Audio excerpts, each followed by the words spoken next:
Welcome to the Love Pod, where inspiration, vision, and real connection come alive. Wherever you are, you belong here. Hello, and welcome back to the Love Pod, everyone. I'm your host, Julia, and for today's episode, we welcome Eli Schranz. I hope I pronounced that right. Visionary osteopath, coach, and mentor, joining us all the way from Mexico. Someone whose life and work are deeply devoted, to this one question that she sent in with her application. It's a question that lights my heart up, and that is, what is real connection? And what does it take to return to it? Ellie's path has been one of, courageous choice, stepping away from systems that no longer felt true for her and choosing alignment and raising her daughter from a place of embodied truth, presence, and awareness. In today's episode, we'll explore the paradox of connection and how sometimes we must first disconnect from what is not real in order to remember who we are, and how true healing is not about fixing, but simply about allowing. Ellie, we are so grateful to have you here today. Welcome to the Love Pod. Hi, Julia. It's great to be here. Hi. Hi. Thank you for that intro. Hello. Yes, of course. Welcome. I'm so excited to dive into our conversation today. And before we even begin, I would love if you could just take us a little take us back a little bit, and maybe tell us a little bit about your story and who you are and how it led you to where you are today. Oh, wow. Okay. So I was born in Canada in Waterloo, a little town outside of Toronto. And I always had the question, why are we all so different? Why do some people suffer and others don't? And um, I grew up in a big family with 8 brothers. We were 8 kids. And my voice is scratchy. Okay. So, yeah. And that's always been my question, like, why are we who we are? Why are some people happy, others not? Some are connected, others are not. It's just been my life's big question. And when I was 19, it took me to Germany. I studied psychology, physiotherapy, osteopathy, and I've done so much personal development. And 2018, I had a daughter. At the time, I had a big practice in Germany, and I realized I do not want to raise my daughter in like the Western world. I did not want to put her in a school. I didn't want her to feel the pressure of society. And I decided to sell everything I had, and I left Germany. And that started a journey outside the system to reach connection for myself, because I had all this success and somehow I still felt like, there's something missing. And so leaving Germany was disconnecting from society, from system, from all of these norms that I thought I wanted, the success and the luxury and all of these things. And I really had to look at, okay, how do I want to raise my daughter? How do I want to be as a woman? And there are so many options where to live, how to live, and just it's been a journey exploring that and finding connection. It's within myself, with my daughter, in my work, and finding a balance with everything and still staying connected. So yeah, Wow. that's my journey so far. And now I'm in Mexico. I've been here for 4 years. Wow. And how is Mexico? Mexico is, there's no escaping connection because there's nothing here. It's a little beach town and there's lots of nature, and it forces me to connect again and again and Mm. again. And um, yeah, what does that even mean? Connect with what? Like, connect with my truth.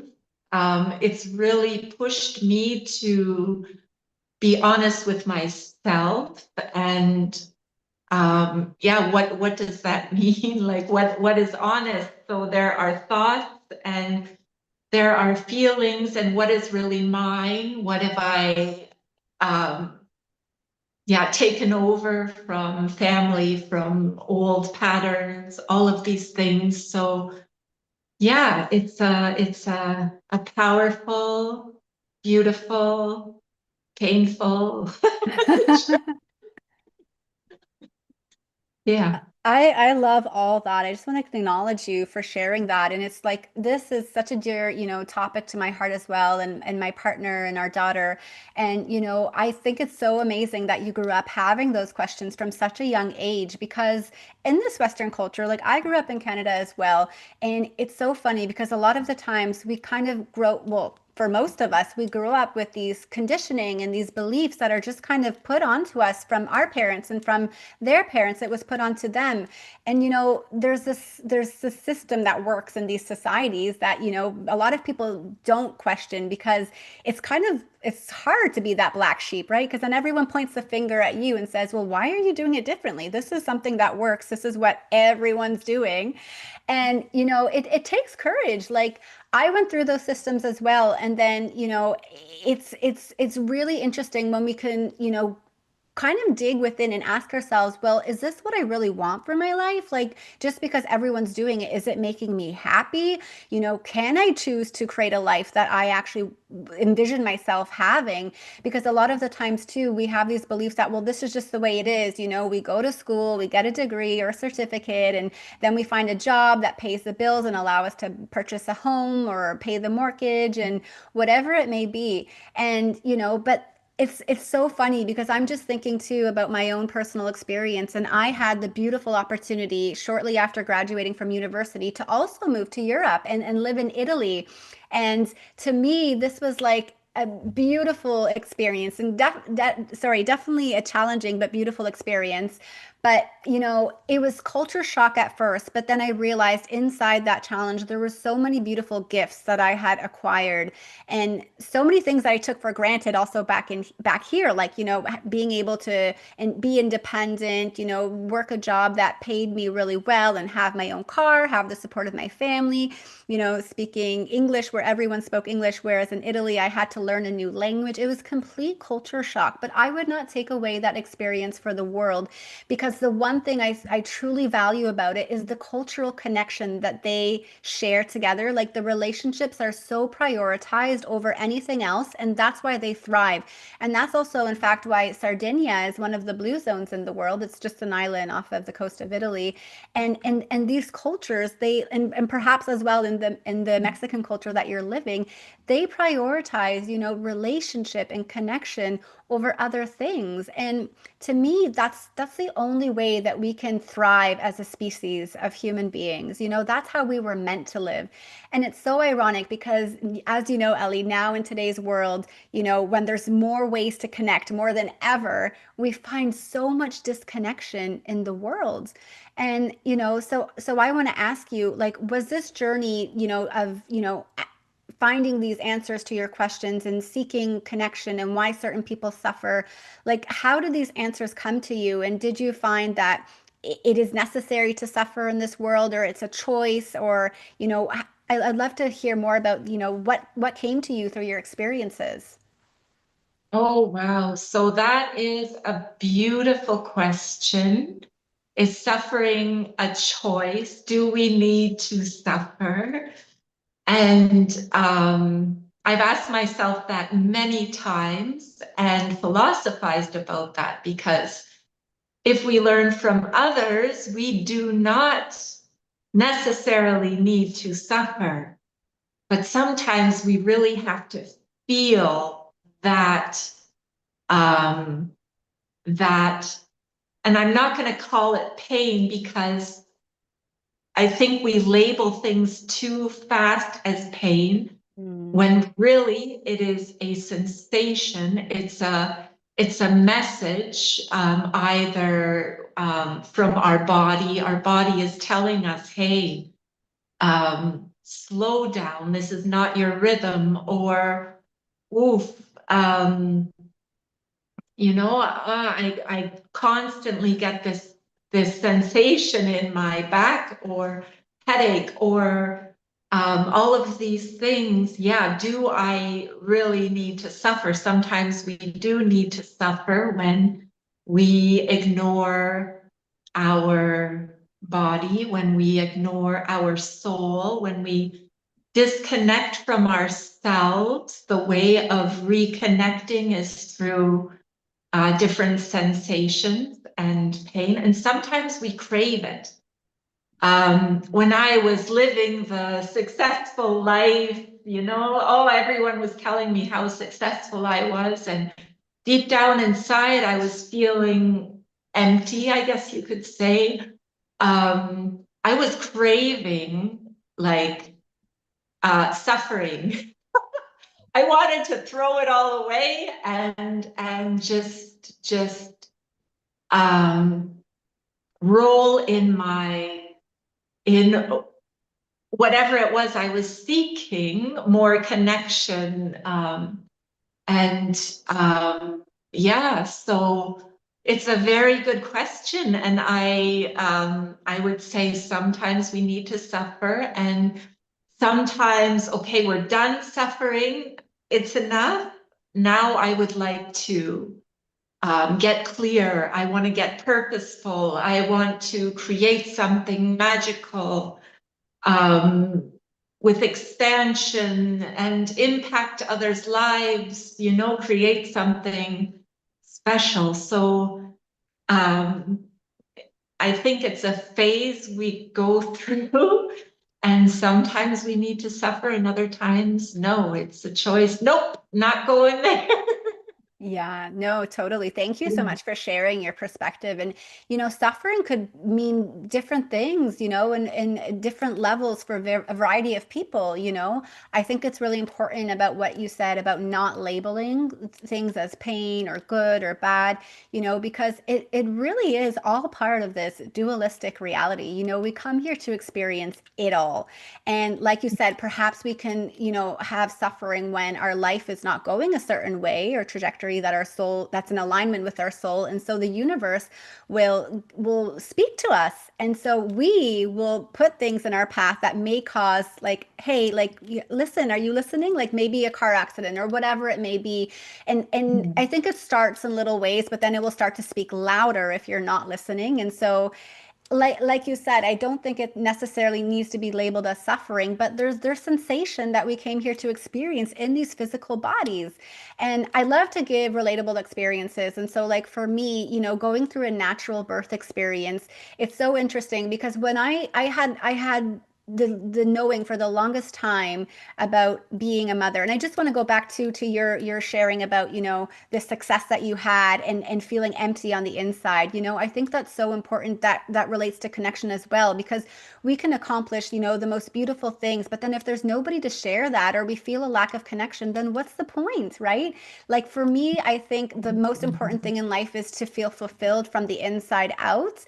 And, this may look different for all of us, but when we can share and connect. Like we are creative, connective beings, and we came here to share our gifts with one another and co-create, this world together.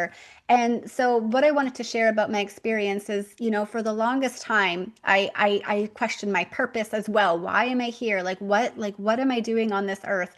And I've always questioned that. But one thing I never questioned was that I've always wanted to be a mother. And when I finally did realize that we were expecting our little one, I just knew that I wanted to have a natural home birth. And everyone around me was like, oh, like, but you don't know how to do that. No one's doing that. Everyone was so afraid, and that was okay. I did my inner work. I set my boundaries and I focused on the experience I wanted to have. And during that experience, I have to tell you, Ellie, there was no suffering, there was no pain because I didn't label it as that. It was just very intense sensation, but I didn't suffer through it because of the way that I approached it. And it really was the most beautiful experience. And I just want to give one other context that may be relatable. I mean, I'm speaking from my mother experiences because that's what's so super alive in my life right now. But we're currently in the process of consciously weaning our little one off of breast milk. And, she's on night 5. She's doing incredible. And, it's so funny because for the longest time I was resisting this experience because I didn't want her to feel pain. I didn't want her to feel abandonment or to be traumatized. And I'm Yeah. understanding that the crying was inevitable. The emotions are inevitable. This is part of the individuation process that we go through here on earth.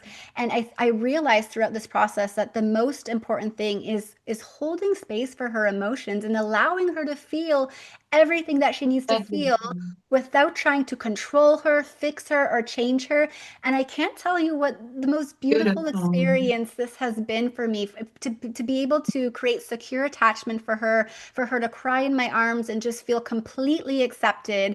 It's so like transformational going through this, and she is my greatest teacher. I'm growing so much through her, with her, alongside her, and it's Mm.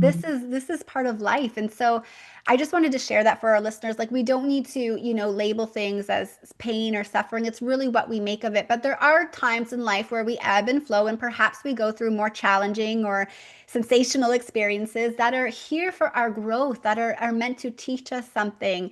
And so I love, because you also mentioned that perhaps, we need to disconnect and lose ourselves before we can truly feel that connection. Could you go deeper into, what that means and perhaps how that took place for you? Absolutely. So uh, to touch on as a mother, because that's such a beautiful story, Julia. Thank you. Thank Um, you. yeah, so to disconnect, to connect. Oof. Um, so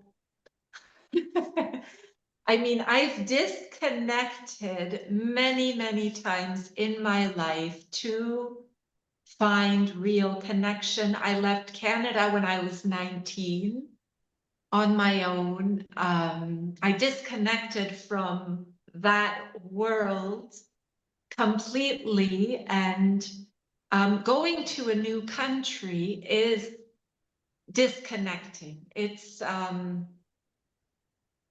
like a clean slate. It's leaving everything behind, every questioning, every mentality, every thought, every habit. Like going to Germany was, uh, it's a different culture. They do everything differently, and they believe so strongly in what they do, and to just disconnect from that world and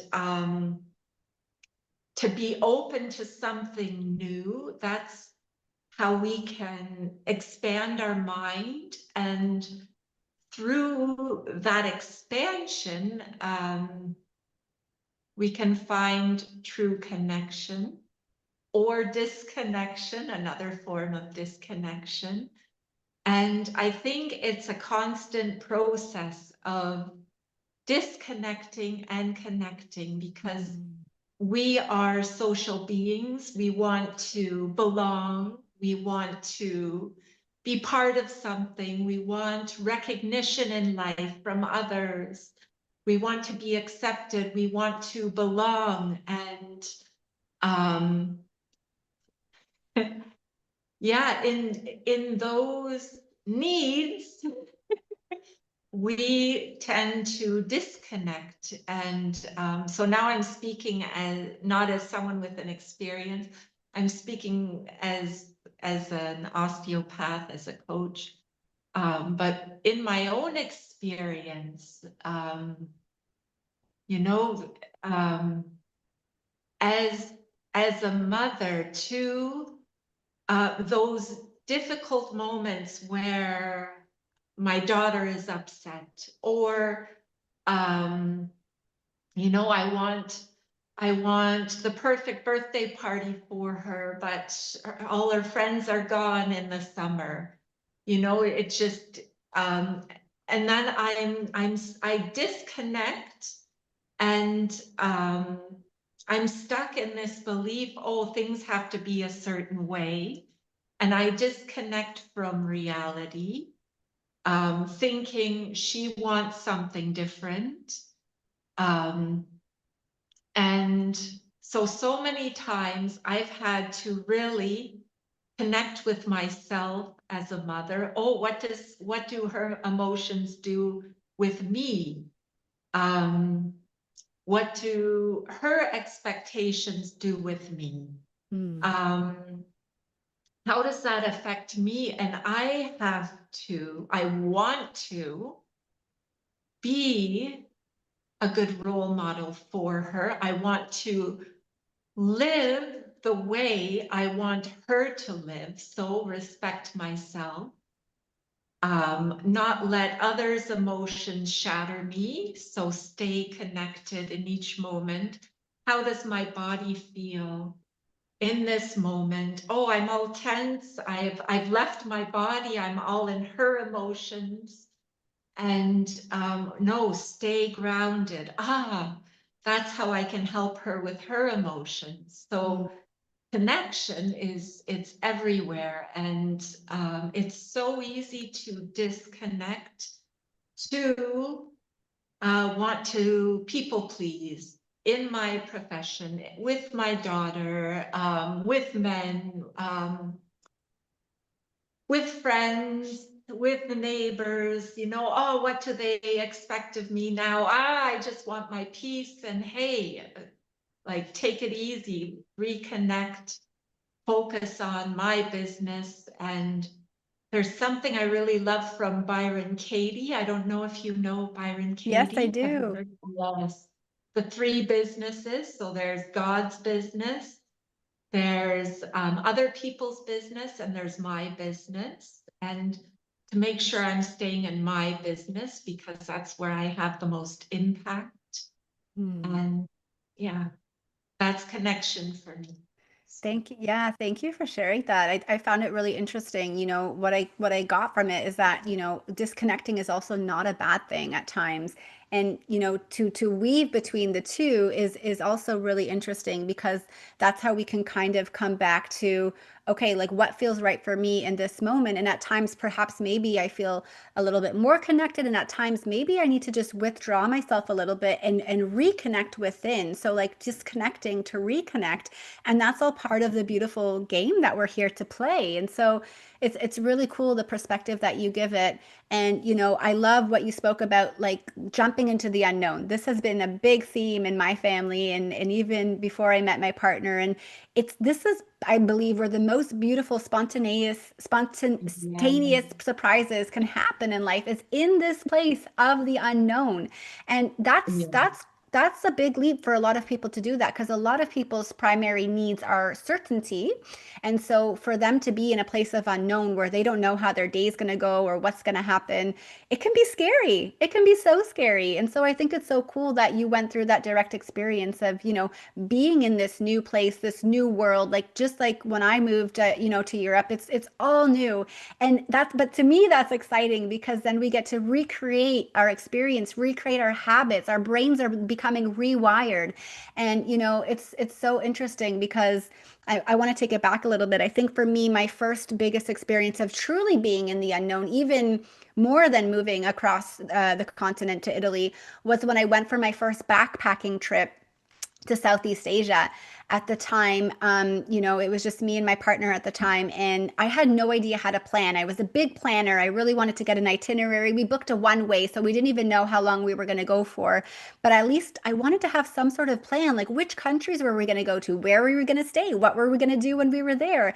And I didn't even know where to start. It was such a big trip. And I remember asking my older brother, who lives in Mexico, Alex, and he had already done this sort of trip, this backpacking experience. So I'm like, bro, where do I start? How do I plan for this thing? And I'll always remember the simplest, most deep advice that he gave me was, Julia, the best plan is no plan. And that's what he told me. And for the first time in my life, I was able to really surrender of needing to control how every day was going to look like and just be with the flow of going with like whatever arises during the moment of every single day. And it led me on a beautiful 4-month trip, through I think 5 different countries we went, and then led us to living in Australia. And so that was my first real experience of really trusting life and being in the unknown and not needing to control every part of it. And then I also realized, Ellie, that the backpack that I had, it was such a small backpack, but I could have done with a quarter of it. Like, we really don't need that much to live or to be happy. And in these countries, too, where there's so much poverty, they have like barely a quarter of what we have in these cultures and these societies of the West. And yet they're so happy because they have different, priorities and lifestyles. And to me, that was just such a heart opener. And, living in different parts of the world have also made me realize that I connect and disconnect, because I'll go, but then I'll come back to the place where I was born and raised, and that's Ottawa. And every time that I do, I see the amount of growth that I go through because I'm able to see the contrast, right? And it's so interesting to me. Life is just such a fun, adventure that we get to choose how we wish to play it. And, we also had the question of where can we find conscious community. When my partner and I first met, this is back in 2022. And we leapt into the unknown once again, and we went on a one-way road trip across our country, Canada, out west. And, 2 years later, that led us to having our daughter out there. And, that never would have probably happened had we not trusted the universe guiding us into the unknown. We didn't know where we were going. We ended up on Vancouver Island with the most beautiful community in Soul Family. And, there's so many beautiful ways to rediscover who we are in this place of the unknown. And so what I would love to ask you now, because you've also been through these similar experiences, if there's someone who's listening who's like, okay, this is all really cool what you're talking about. I'm aware that my life perhaps needs a change, and I could maybe trust a little bit more, spontaneity or surprise or unknown territory in my life, but I don't even know where to start, because I have my job and I'm comfortable with it, and I know what I do on Thursdays. I do go grocery shopping or wherever it may be. And where would they start? Like, if they want to, maybe have a little bit less certainty in their life and be more open to new opportunity, where could they start? Mhm. So it's also a question, what kind of opportunity are they looking for, and what should that opportunity fulfill in their life? What would they like to replace in their life? And is something missing, or yeah, what is it exactly they are seeking? And I think connection and security and trust, all of these things impact us all very big, but in different ways. Like, what is security really? What is real security? What is fake security? And in the society, in the systems, there's a lot of fake security. Oh, And yeah. I think the only real security that we have is to be connected and to trust myself, to trust life. Like you said, I love that sentence. I trust life. It's like, it's helped me in moments I've been lost.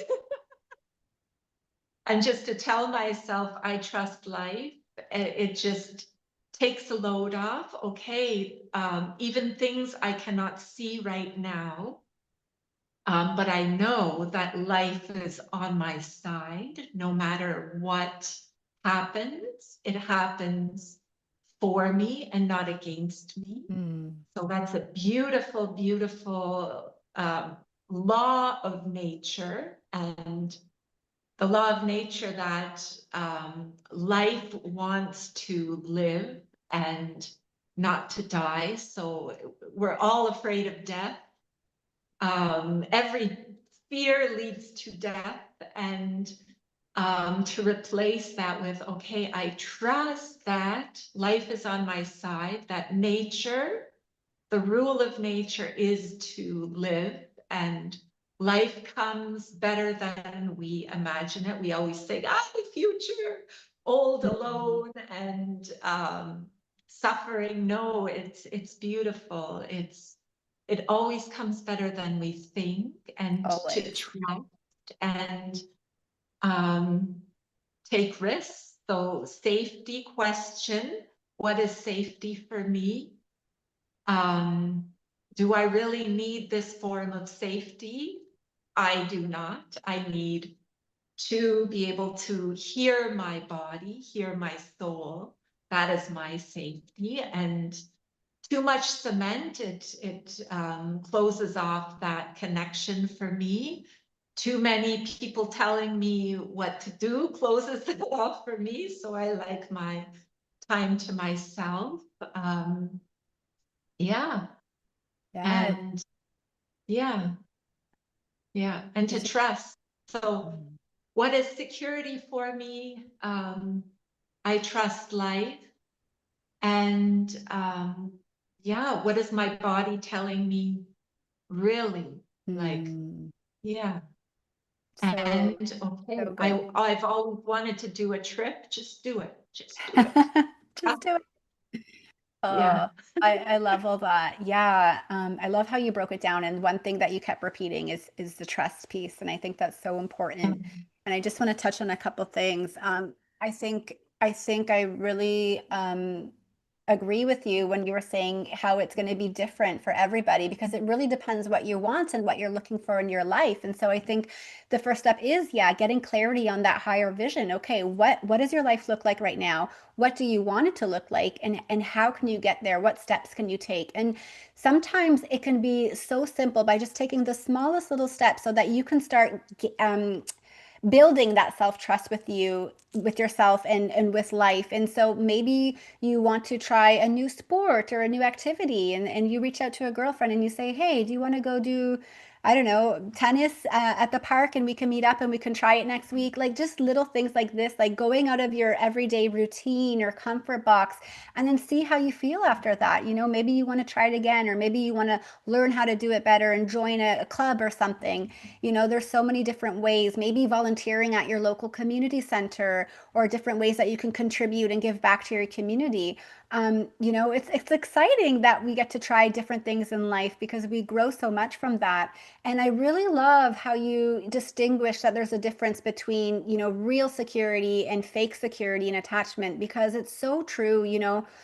Sometimes we stay in a job because we feel safe and because perhaps when we retire we're going to get all these pension and benefits and la la la la la, and but all of that is not real security, because like societies can just clash in a moment and then what, right? Like you said, I believe the true security is the connection we have with ourselves and with God. And it's so interesting because I you said everyone's afraid with death about death. I don't know if I agree with that. There are people in this world who are not afraid of death, but that's only because they truly know who they are and where they come from. And they know when they quote unquote die, they will simply just return to that. But I do believe it is one of the biggest fears on this earth, probably along with, I think, what is it, public speaking. But death is a big one because we don't know who we are. We forgot. And that's all, that's okay. That's all part of the deal. When we come into these earth bodies, we forget. And but we return. Like I like to see it as Neil Donald Walsh. Do you know him? No, He's I, he's I, it's the name sounds familiar. yeah, so he wrote a series of book called Conversations with God, and it's Oh, so of course, yeah, it's of so course. interesting because this topic. Gespräche mit Gott in German, yeah. Okay, yeah. So he's so interesting to me, and this book came at a very timely moment in my life because death has always been one of my biggest fears. And actually, when I was traveling through Thailand, we were in the secondhand bookshop, and it just jumped out of me. It was called Home with God. It's written after the three series of the books, and it's all about life after death. And he explains it as, when we are born into these bodies, we are born from the spiritual realm into the physical realm. And rather than seeing death, as this, we're dying, we're no longer existing, it's done, it's the end, he likes to explain it as simply being reborn once again from the physical back into the spiritual. And it's so beautiful the way he explains it. It's like coming back home to ourselves. It's like remembering all that we are. And it in that realm, we know everything. We're already perfect. There's nothing more that we need to do or achieve or accomplish. But we come in these bodies and these 3D dual, worlds to experience what we know and to grow on a different kind of level. And so it's really interesting. And I really wanted to touch upon what you were talking about earlier about that connection piece, especially with yourself.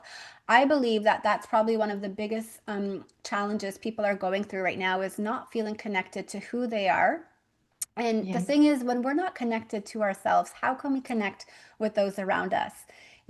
And yeah, sometimes we don't even realize it. We don't even realize that we're not connected to ourselves. So I'd love to ask you absolutely. if you can maybe share some tips. Like if somebody is starting to gain a little bit of awareness of, oh, I'm not so tuned in. Like I'm here, but I'm not really here. And you spoke Mhm. about being grounded and some of these things, but what are some other tools or practices that people can start to add into their lives to bring in and call in more connection to who they are? So there are so many tools out there and so many amazing tools. And there's a beautiful saying, most people don't know what they want, but they're sure they don't have it. And Mm, I think step number one is to get clear. Okay, what do I really want? Because it is a choice, it's an intention. And if we are not clear, life is going to happen to us. mm, And then we're in reaction to everything and we're mm, outside of ourselves. But when we get really clear on, oh, how do I want to live my day? Not what other people expect of me. How do I want to live my day? What kind of parent do I want to be? How do I want to treat my body? What is important to me in my work? Do I want to work? No, I don't want to work. And that's fine too. So, what do I really want in this lifetime? And to really sit down and take the time and to get really, really clear on a vision who I want to be and how I want to live my life. So that is step number one. Not love what it. others expect of me, but what I really truly want. And that's when we can um, when we're making that list, we can feel, this feels really good in my body. Wow, my body is just melting in happiness right now. And that is connection. So yeah, there's also meditation, so many different forms of meditation to connect with one's soul, body, and yeah, the body is the best tool to really listen. Okay, what does my soul want, need, desire, all of these things. I love that. Yeah, I think you touched on such an important piece, like getting clear on what you want in your life, because watch out, you have the power to manifest it, right? It's not just a dream that we have when we're children. We are such Yeah. powerful, creative beings that I think one of the other biggest problems, aside from connection, is not knowing, people not knowing what they want in their lives, because they perhaps weren't taught from a young age that they could actually have what they want, right? And so they work for somebody else's purpose, or they're living somebody else's life, or not truly what lights them up inside. And so that's the other thing I like to think of when you're thinking about reconnecting. Like, you know how children are just so tuned in and tapped in and connected. They're not trying, they're just being who they are. So I love to ask people this question, like, what lit you up as a little kid? You know, was it dancing? Was it climbing a tree? Was it, you know, running, or like jumping in puddles? You know, because there's so many things that our inner children kind of get lost, because as we grow up in this world, there's these responsibilities and expectations that come upon us, and we kind of, some of us forget, you know, about that inner child, to nurture it at least. And, you know, that's why I believe parenthood is such a beautiful gift to awakening as well, because our children are our mirrors, and they reflect to us also what still needs healing for us, and they remind us of what's true. And, you know, so it could be as simple as, you know, going for a walk in nature. I think nature is one of the most beautiful things to reconnect us Oh, to what's true. Take off your shoes, get your feet dirty, yeah. because then you're literally connecting to Mother Earth, and you're draining so much inflammation from your body. You know, there's so many different ways, like whether it's even going for a swim and just like dunking yourself in a natural bath of water, or soaking up some sun, you know, and dancing or doing art. I also think like creative expression and self-expression is such a beautiful way to connect with your heart and soul. For me, that's dancing. For my husband, it's doing art and playing music. What does it look like for you? Oh, okay. So when you were telling that story, one thing came to mind. It was a really difficult time in my life. My mother just passed away. Um, my I walked in on my husband cheating on me. Oh And I gosh. had my final exams in physiotherapy. Oh my goodness. And all of this hit me at once. I was so like, I don't know if you can call it connected or disconnected. And the only thing that helped in that time was to go into the woods, find a tree and hug a tree. And it was the most beautiful medicine. I Mm, was so grateful for trees in that time. And I totally agree with you. Nature is so powerful. And if I'm lost, nature, go out in nature. If I want to be creative, go out into nature. If I want to feel more connected, if I'm sick, the answer is always go into nature, go into nature. And it's so simple mm. and so powerful. So beautiful. Thank you for sharing that. Yeah, I couldn't imagine, but that experience has probably helped you grow and to understand things on new levels, even about yourself and, you know, who you are. And I couldn't imagine, but Thank you for sharing. Yeah, and thank God for nature because it truly is the best medicine, and along with children as well. So this comes to my next question. What kind of lessons has your daughter taught you about connection and about who you Oh, are? oh, wow. Um, that, I mean, so many things. We don't need materialistic things. Like she has her toys and, but she prefers to play with rocks, pick up sticks.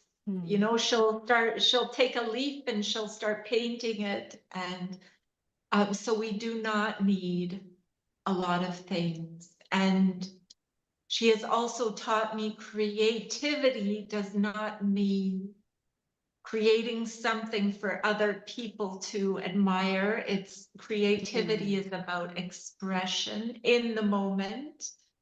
And I'm so grateful for that lesson.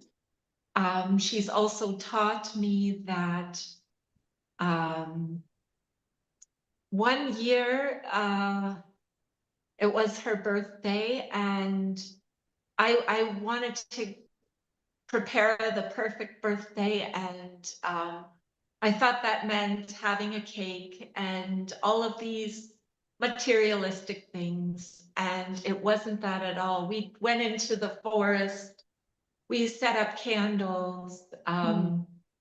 All she really wants is time with me, and for me to look her in the eyes and see her for who she really is. And um, it's such, it's so powerful. It's such a gift. And that's all I really want too from her. Hmm. So that's a beautiful lesson as well. And yeah, kids need less, a lot less than we think. And you know, she's not in a school. She has never been in a school. And she's smart, she's creative, she's bold, she's and she's that without any help from outside. That's her, that's who she is. And I think Yeah, if I just let her be and not try and change her, I think then she can grow even more. So she's absolutely. taught me that. And oh, she mirrors my comments. Um, so yeah, How old is she now? she's 7, and I nursed her until she turned 7. So just a couple months ago, Wow, I stopped wow. nursing Oh her. my Yeah. goodness, how was that? Mm. Beautiful. I've never given her medications. If she's sick, um, breast milk, yeah, like, That's so yeah, beautiful. I bet you some people will be so shocked to even believe that that was I possible. Like that's unheard of in our society. Oh my goodness. yeah, Wow. Wow. I just want to take a moment to soak in this because what you shared is so beautiful, Ellie, and especially the part where you said really all your daughter needs is for your presence and for you to yeah, look her in the eyes and see her for who she really is without trying to change her or control her. And then also for her to do the same with you. I mean, that is so yeah, beautiful.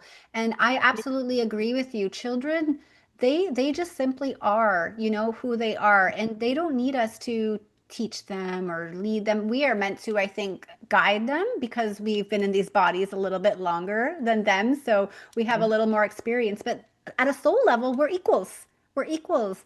And so Yeah. we need to create safe boundaries Yeah. for them, maybe show them a thing or two, but there's nothing we need to do to try and change them or persuade them to be a certain way. And if you can really release and let go in that way as a parent, just wait for the gifts that are going to unfold for your little ones, because it's truly miraculous. And I mean, my daughter's only going to be 2 soon, but I'm learning so much, growing so much, Yeah. through her.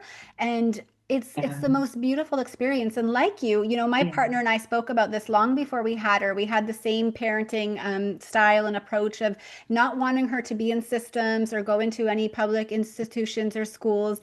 We want to homeschool her. And a lot of people, once again, just like the natural birth experience, well, how are you going to do that? Nobody here does this in this society. At one, we send them to daycare, the mom goes back to work. Like, this is just what people do. But we're not everyone. And there's no judgment for people who are choosing to live that way. That's totally fine. If it works for you and your family and you're happy doing it, all the power to you. But we all have the right to make our own choices, especially for our families. And we don't know what this is going to look like, but we know what we want. We know what kind of lifestyle we wish to cultivate. And so we will go along with the flow. And the way we see it is that true homeschool is her being included in every part of our life, in our work, in our everything. And like, this is also why she's so wanting to help all the time, because when I'm doing laundry, she'll come and she'll unfold all the clothes that I'm folding. But that's okay. She's being helpful and she's learning, and I'm not trying to push her away and say, "You stay there. I'm going to do the laundry." It's a separate task. Same thing with cooking. We make a mess, we'll bake things together. She'll help pour all the ingredients mostly in the bowl. But she loves helping. And this idea of homeschooling to me is like a little bit scary, because I don't know what it's going to look like. Both my partner and I come from an education background, but the thing is, it's going to be different from the way we were educated. We're not going to be teaching her from textbooks. We're going to be teaching her from real life. And to me, I think that's the most rich and profound education there is. So speaking along this topic, are you homeschooling your daughter? I am unschooling her. Love it. Yeah, so no textbooks. She gets curious about things, and then we talk about it. I tell her my opinion. Um, we do research together, and then when she's done with her questions, done, she'll move on to the next thing. And I really believe and want her to live in her rhythm, Mm. which means she wakes up when she's ready to wake up in the morning, and no alarm clock. And she has her spurts of curiosity. She helps me in work. We read books together. She loves books, but she also Wonderful. loves, like, literally playing with rocks and smashing them open, seeing what's in, or yeah, she has a guitar, she has a harmonica, a flute. Like, she loves just trying new things, and I let her live in her rhythm. And Mhm. yeah, so I'm unschooling. Beautiful. I love this. And it's such a new term that's becoming more popular. Like, a lot of parents are interested in, these new approaches, but perhaps don't even know where to start. So this is all what we're about too with Light Heart Vision, and this mission that we have in this world is to help be conscious bridges for communities or families who are wanting to have access or know where they can, learn information to do this. And it really all is about listening, I believe. Like you say, you're not trying to establish a routine for your daughter or have her wake up or go to bed at a certain time. You're really listening to her needs and allowing her to find her rhythm in this world. And I just want to ask Mhm. you too, because I don't believe she was born in Mexico if you've been there for 4 years. So whether she moved from Canada or Germany, how was that transition, especially with like, moving to a new environment and perhaps creating new friends? Do you feel like you have community there that is supportive and close to you?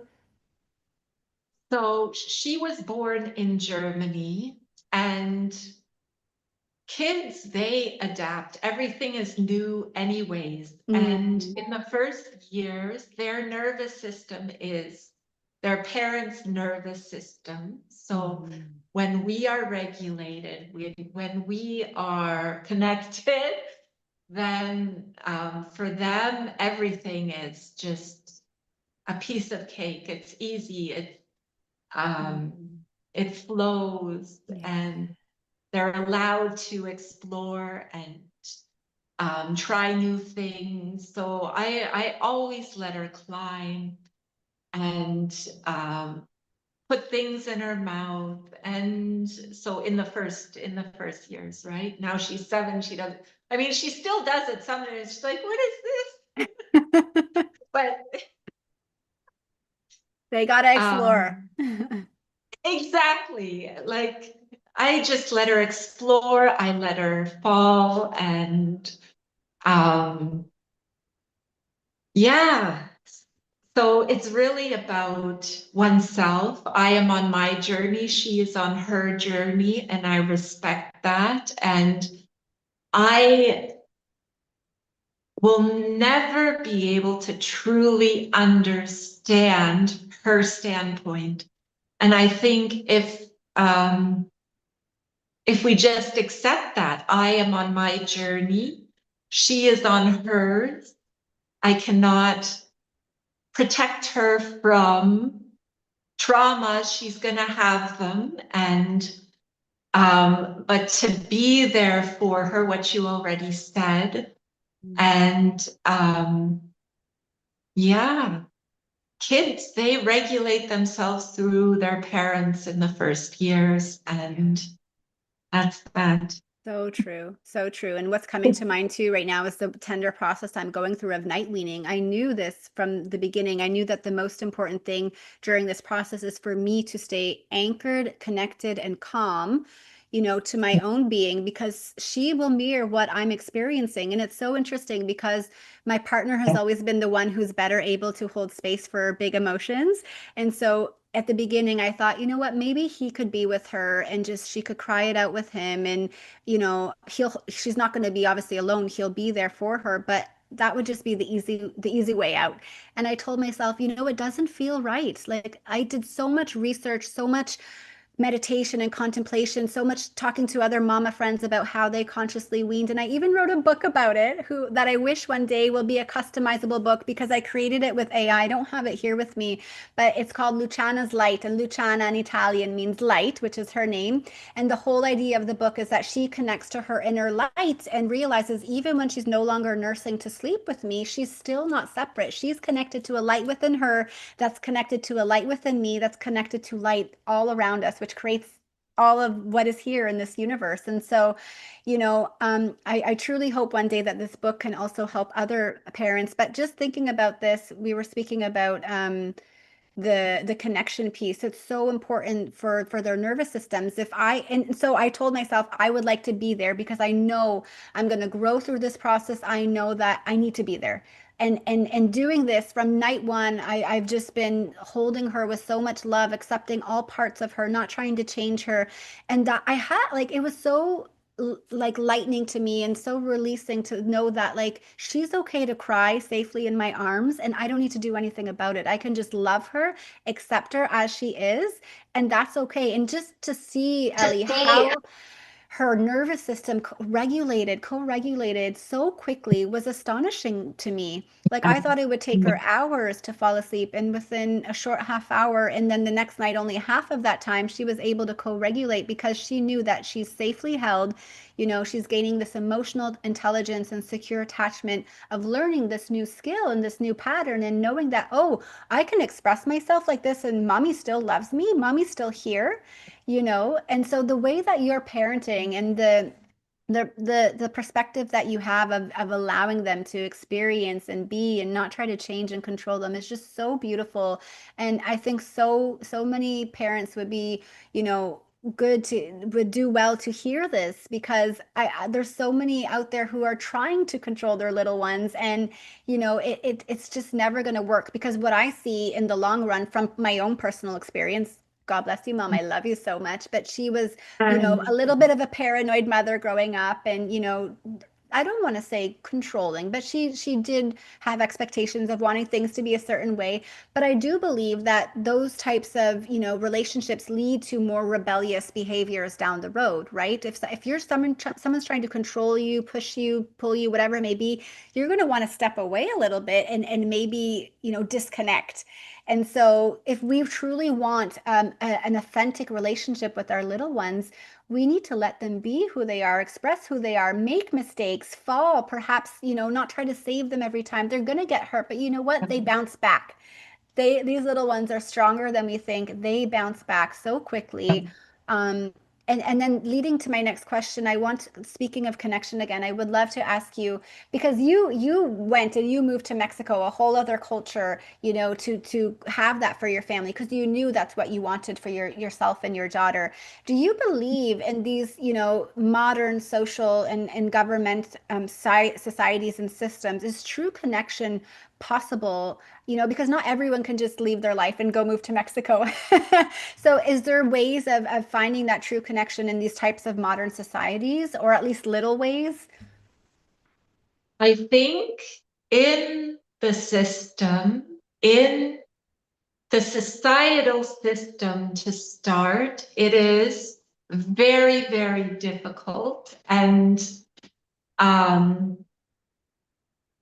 to be in that and to stay connected, I think it's with like fighting for my space. This is my space, my choice. And to really not give up what other people think, and to really choose that every day, every moment, because I mean, even here in Mexico, people are going to judge us the way we raise our kids, whether we're in the system or not. And even outside the system, I find myself disconnecting again and again. So, in the system, is it possible for a child to stay connected? Very difficult, very difficult. And maybe that is, yeah.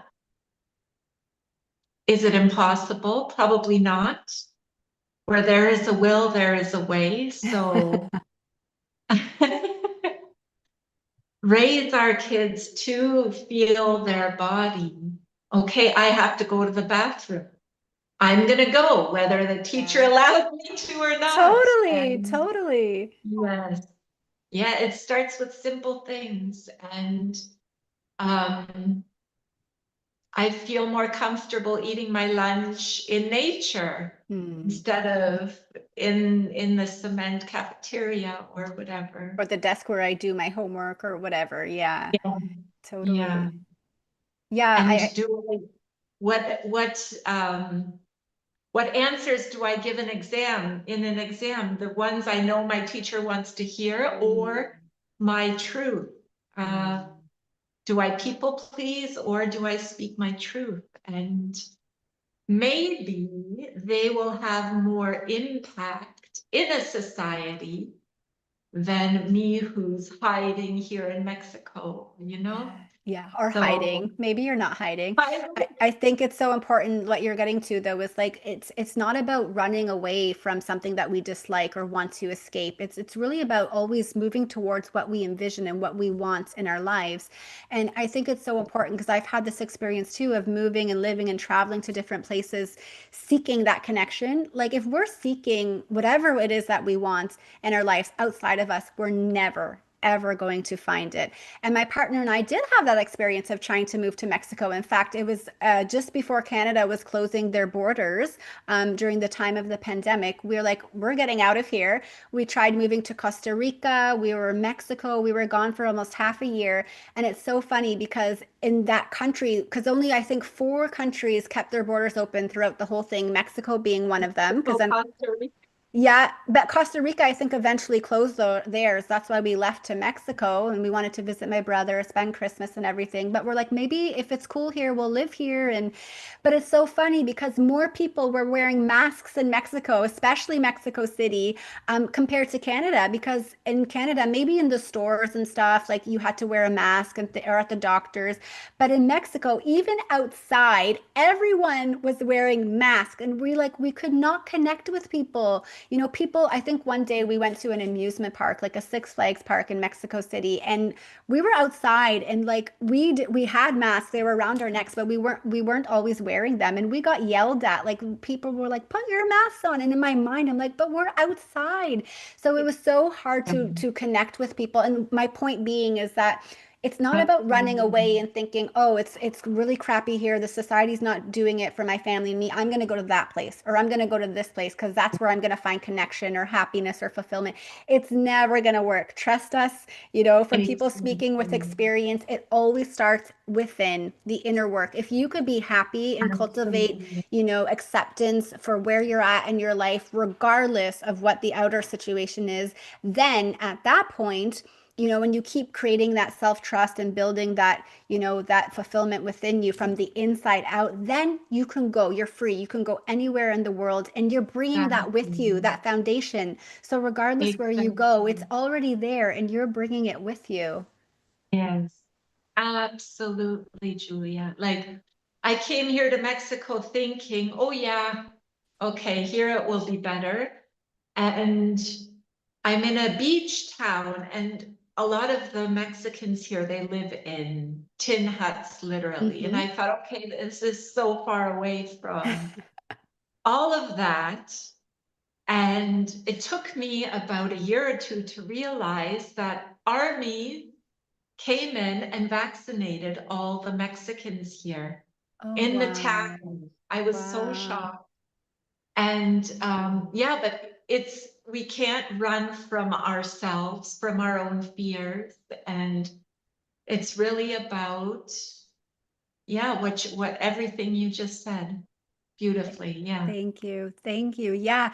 I would love to leave you with this question, Ellie. If a Mhm. megaphone were to drop down in front of you right now and you could speak to the whole world and share a message with them, what would you share?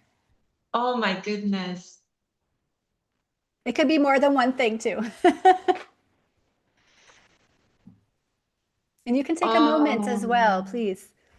trust, trust your intuition, trust your body signal, because that is the biggest guide to your happiness, connection, fulfillment, and your life's purpose. So, I love yeah, that. That's so yeah. beautiful. So, so beautiful. And if people would love to connect with you after today's episode, how could they do so? I have a website. It's www.truehealing.live. So choose to Beautiful. live. Beautiful. And And in what ways could they work with you or collaborate with you? so they can come here. I'm an osteopath, and that's been like the biggest part of my work for the past 20 years. But I'm also a transformational coach. So people can come here and work with me in person, but also online. I have different programs, possibilities. Beautiful. So they can find all the information for that on truehealing.live.com. Or That just live. just dot live, just dot live. Okay. I'll also Live. have that link to connect with you in the show notes as well. Wonderful. Thank you. And is there anything else that you would love to say before we say goodbye? It was such a pleasure speaking with you, Julia. You have a beautiful energy, and I love the messages you brought. Thank you so much. Thank you. Thank you so much also for all that you shared with us and our listeners today and being so vulnerable and sharing your story. I'm sure that it will touch the lives of, people listening or at least give them a little nudge of inspiration. And, this conversation also reminds us to not become someone new, but really to release what is not us and really to come home to, like you say, that self-trust and that connection piece and what's true and listening to our bodies. That's the answers are all within us. Nothing is outside of us. Yeah. And yeah, thank you to everyone for being part of this growing field of connection, community, and co-creation. Before we officially say goodbye today, I'm just going to invite our daughter, Luciana, to say a farewell. So I'll go ahead and do that now.